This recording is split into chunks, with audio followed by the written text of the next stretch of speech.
காணாத கண்களில்லை, காணாமல் நாளது நகர்வதில்லை.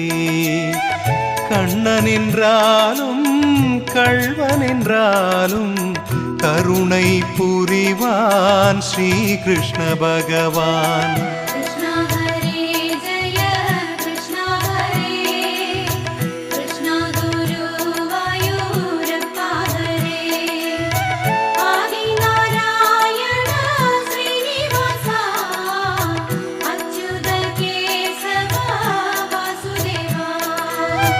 அழகிய கண்ணனின் அடிதனை எண்ணுவர், அவனது தொல்லைகள் அனைத்தையும் தாங்குவர். வெண்ணையை திருடிய கண்ணனின் லீலையை கண்டு ரசிப்பதே